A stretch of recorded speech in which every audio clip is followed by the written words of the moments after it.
The morning after we kissed, I woke up angry, not at him, at myself, because for the first time in years, my emotions were louder than my logic. I stood inside my penthouse kitchen before sunrise, black coffee untouched in my hand, while Moon occupied every thought in my head like a beautiful disease. Eleanor called. I answered on the second ring. "You're smiling," she said. I immediately stopped. "No, I'm not." "You answered the phone softer than usual." "That's not a real observation." "It is when you usually sound one inconvenience away from murder." She had already made a dinner reservation. River Noir, rooftop, 8 p.m. Apparently, I'd spent 20 minutes the previous afternoon researching romantic restaurants on my office computer. "You were using company Wi-Fi, Adam." Annoying woman. Asking Moon out should not have made me nervous. I negotiated billion-dollar acquisitions without blinking, yet somehow staring at his contact name on my phone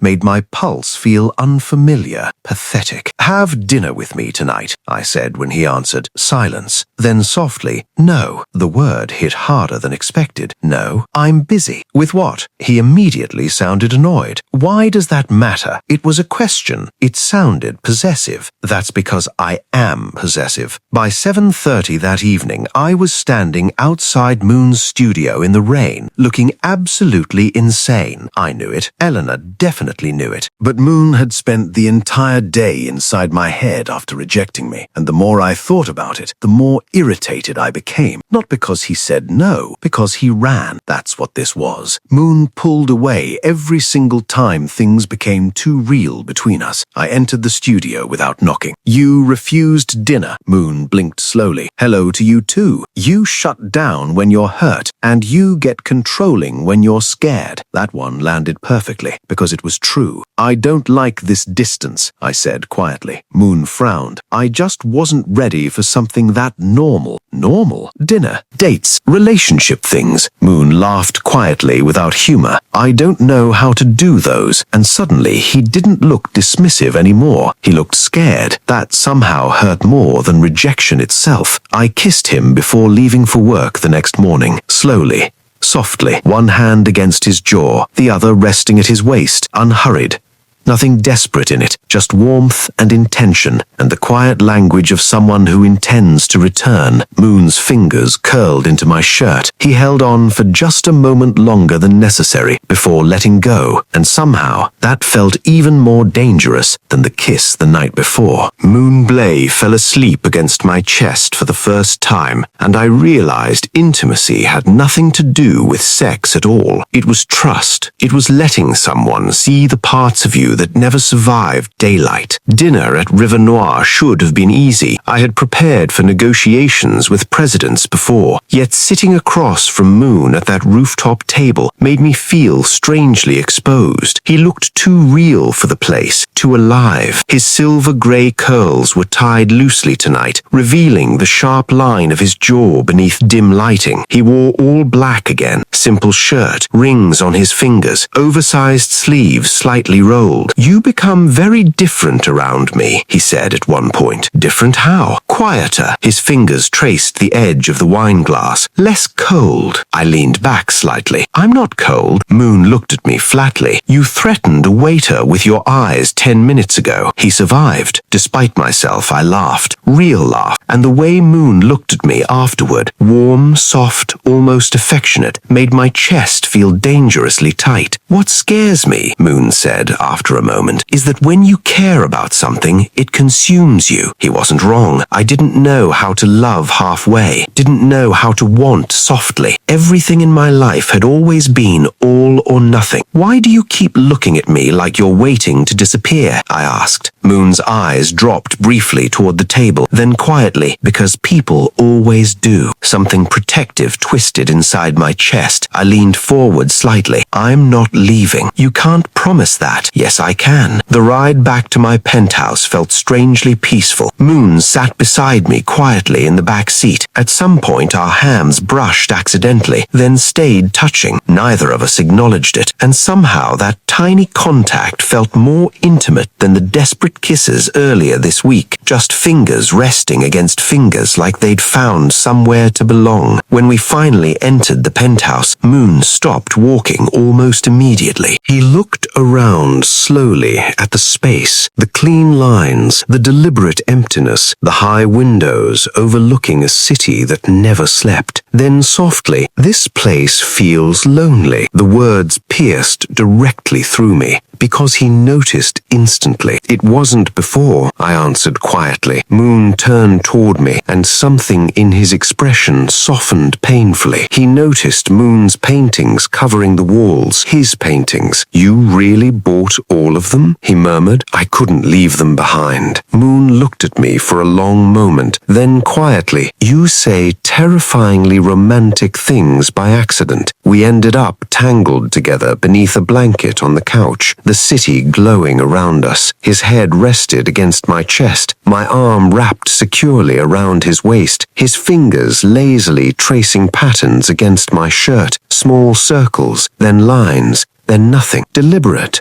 Just movement, just presence. "You touch me constantly," Moon observed eventually, voice sleepy. "I do not." "Waist? Hair, hands, neck, you're always touching me somehow. I never stop you." Moon's fingers paused against my chest briefly, then softly, "No." I tightened my arms around him instinctively. Moon melted closer immediately. "You're clingy," he whispered. "Only with you." Moon finally lifted his head enough to look at me properly, and the expression on his face, God, like he was falling too, like he'd been falling for a while and only just noticed how far down he was. "You know what your problem is?" he asked. "Another long list, probably. You love too intensely." I looked at him quietly in the dim apartment light, then answered with the most honest thing I'd said in years, "Only when it matters." The first time Moon saw me angry at someone else, he looked afraid. Not because he thought he would hurt him, because he realized how far I was willing to go for him. That realization scared me too. I woke up before him that morning. For years my mornings had been mechanical, cold showers, black coffee, unread emotions buried beneath schedules and meetings. But now there was warmth curled against my chest, silver-grey curls spread across my arm, soft breathing against my shirt. He smelled faintly of paint and sleep. I brushed my fingers carefully through his curls. Moon made the softest sound beneath sleepy breathing, something caught between a sigh and nothing at all. Then finally opened his eyes and immediately looked at me, not around the room, not confused, just me. The intimacy of that nearly destroyed me before either of us even spoke. "I want you to move in with me," I said eventually. Moon nearly dropped his coffee. "What? I have empty rooms." "Adam, you already live in my head constantly." I adjusted my cufflinks calmly. "Logically, this makes sense. We kissed 4 days ago.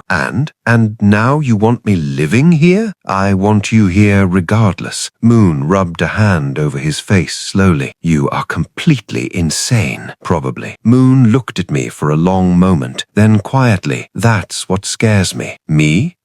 "No." His eyes softened carefully. "How serious you already are. You've never loved someone before, have you?" The question caught me completely off guard. Silence stretched. Then finally, "No." Moon stepped closer carefully. Then his fingers brushed softly against my tie. "You're trying, though." The words landed somewhere deep inside me, because he noticed. He noticed every effort, every apology, every moment I held myself back. Nobody had ever looked at me gently for trying before. By noon, my entire mood was ruined, emotionally unstable, Marcus Vale had said about Moon's work in the boardroom. The anger that rose inside me surprised even myself. "The sponsorship stays," I said. "Every independent art program remains fully funded responded, including the new exhibition initiative. The headlines exploded within hours. Moon hadn't answered my texts for nearly 2 hours. By evening, concern had become something worse. I arrived at his studio to find him and Kai there, Moon looking upset. They leaked the sponsorship story. Now everyone thinks I slept my way into an exhibition. Something inside me snapped quietly. All I could picture was strangers reducing him to gossip, reducing his years of pain and art and brilliance into some pathetic scandal. Moon looked exhausted,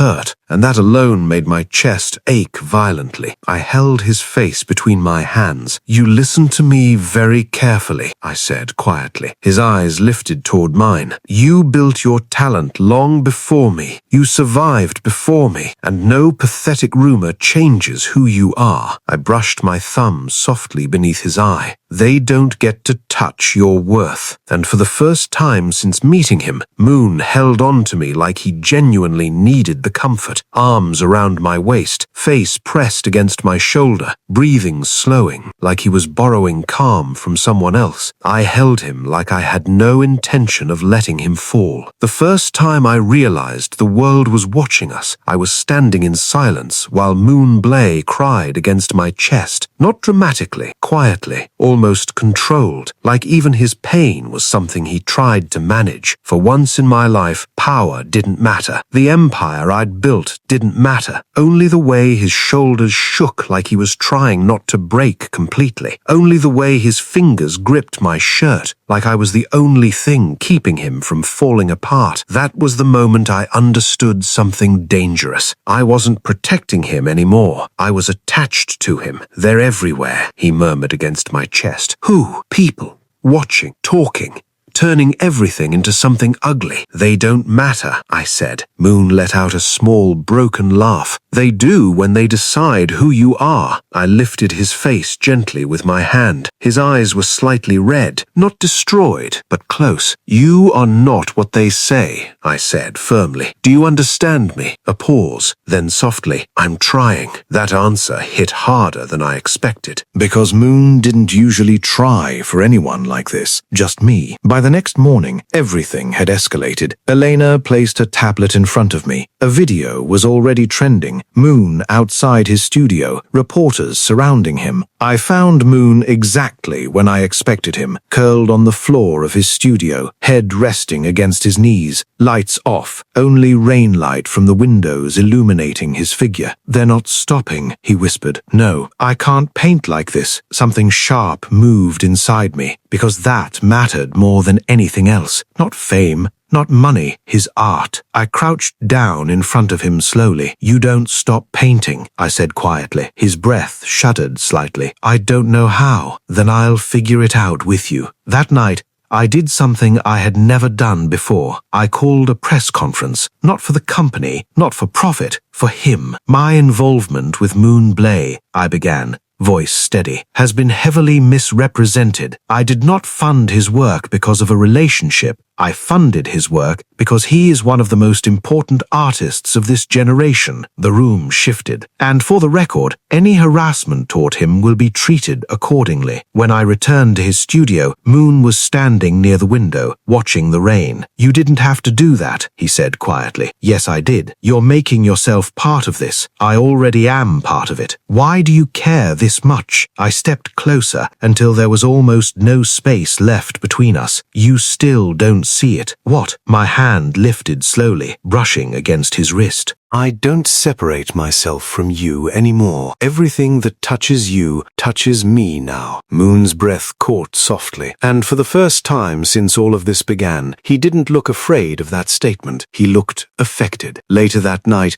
Moon ended up sitting against me on the studio couch, his head on my shoulder, his fingers loosely intertwined with mine. "You really don't know how to let go of people, do you?" he asked. "No, even when it gets messy, especially then." Moon shifted slightly closer. The silence between us didn't feel heavy anymore. It felt safe. I learned something about love the night Moon Blay almost walked away from me. It doesn't always end with shouting. Sometimes it ends quietly, with a door slightly open and someone standing on the edge of deciding whether you're worth staying for. That was the night I realized Moon didn't belong to me, and worse, he might not stay, even if I wanted him to. Eleanor's message came at 2:14 a.m. Media escalation. Legal advisory requesting immediate meeting. Moon was asleep beside me, curled slightly under the blanket, one arm resting across my stomach, like it had found its place there naturally. And for a moment, I didn't move. The meeting lasted 3 hours. Lawyers spoke in careful language. We recommend distancing yourself publicly from Mr. Blay until the media cycle stabilizes. Say that again. Silence. Then, just temporarily, to protect the brand image, no statement will be made distancing me from Moon Blay. That's final. Nobody spoke after that. Moon was awake when I returned, standing by the window, still in my shirt from last night. He didn't turn immediately. My manager called, he said quietly. They pulled my exhibition. Explain? They said it's temporarily paused due to ongoing public scrutiny. He laughed once. Empty. They're separating you from me. My intention has never been to cage you, I said. I believe that, but intention doesn't erase impact. That was the moment I understood something I hadn't before. Love wasn't enough. Not when the world was involved. Not when someone like me loved someone like him. Whether you want to be my life, Moon said quietly, or just part of my storm. The words hit like silence after thunder, because suddenly I realized I had been dragging him into my world without considering whether he wanted to live inside it. No, I said immediately when he mentioned needing time. Moon stopped. I don't do distance, I added quietly. I know, he whispered. Then he stepped closer again, just once. Not enough to erase the distance, but enough to remind me he was still here. For the first time, he said softly, I need you to try. I am trying, I know. A pause, then softer, but you're trying to hold on. I need you to learn how to let me choose while still staying. That sentence broke something open inside me. It wasn't about leaving, it was about space, balance, trust, things I had never practiced before. I'm not leaving you, Adam, Moon said, but I need to exist outside of you. He leaned forward first, and that small choice, that single act, meant more than anything else. He rested his head against my chest, my arms wrapped around him gently, not pulling, not forcing, just holding. You're still intense, he muttered. I kissed his hair lightly. I'm learning. Moon let out a quiet laugh. Slow learner, only for things that matter. I didn't realize how loud silence could be until Moon stopped reaching for me. Not arguing, not crying, not even leaving, just existing farther away while still being in the same space. That kind of distance is worse than absence because you can still see them, still feel them, still remember exactly how close they used to be. It started small, a missed call, then 2. Then he began replying hours later instead of minutes. Then came the night he didn't come home. My penthouse didn't feel like mine that evening. It felt like a place waiting for something that wasn't coming. Moon used to sit on that counter, barefoot, paint-stained fingers wrapped around my mug like it belonged to him. Now the space was empty. When I finally went to his studio, it was raining again. Moon was there, standing in front of a half-finished canvas, but he didn't turn when I entered. You didn't come home, I said quietly. Silence. Then I needed space. I stepped closer. I don't like this, I admitted. I didn't think you would. He looked tired when he finally turned, emotionally tired, like something inside him had been stretched too thin for too long. I think I'm thinking too much when you're not around, he admitted quietly. You're avoiding me. I'm not avoiding you. You're distancing yourself. Moon's eyes lifted to mine, fully present for the first time in days. I don't know how to stay close without losing myself inside you, he said softly. You think you're disappearing, I said quietly. I think I already started. No. My hand slid from his wrist to his waist carefully, not pulling, Just holding. I don't lose you in me, I said quietly. That's not what this is. Moon's breath hitched. His fingers slowly curled into my shirt. I pulled him closer, careful, controlled, but firm enough that his body pressed lightly against mine. Moon exhaled against my chest, and I felt it immediately. How much he had been holding himself away. He kissed me.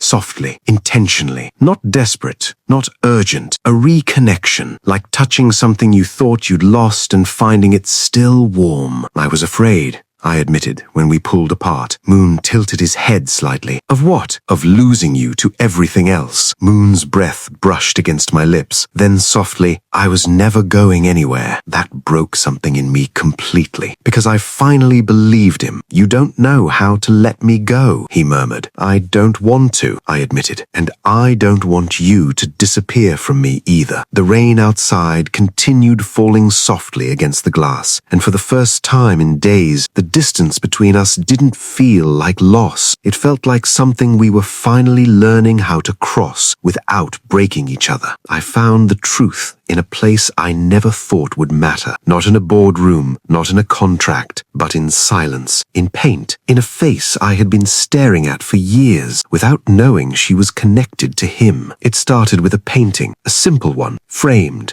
kept in my private study at the penthouse. I had bought it years ago from an auction. No name attached, no story, just a woman in soft light, painted with unsettling emotion. Her eyes always felt familiar. That night, I noticed something new, a small symbol in the corner, a mark I had seen before, in Moon's studio, on his older canvases. My breathing slowed. No, I murmured quietly. I found Moon downstairs in the kitchen, barefoot, hair slightly messy, wearing one of my shirts again, like it belonged to him now. Do you know a painter named Leora Blay? The moment I said it, everything changed. Moon froze, not subtly, fully. Completely, like his entire body had locked in place.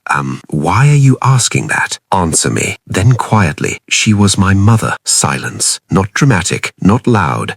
Just absolute. My entire world didn't collapse. It rearranged, slowly, dangerously. She died when I was young, he added softly. I walked toward the study without explaining. Moon followed fast. I stopped in front of the painting, then pointed at it without turning. That painting. Moon stepped closer. His eyes landed on it. Recognition, shock, then something deeper. My mother painted that, so my mother painted mine. Moon nodded slowly, then whispered something I didn't expect. They were friends. Friends. Not strangers, not coincidence, connection. My mother always talked about a woman who understood her work deeply, someone who believed in her before anyone else did. My mother had mentioned someone too, once. Years ago, a painter she admired deeply, a woman she said understood emotion better than anyone she had ever met. Moon looked at me carefully. You're shaking,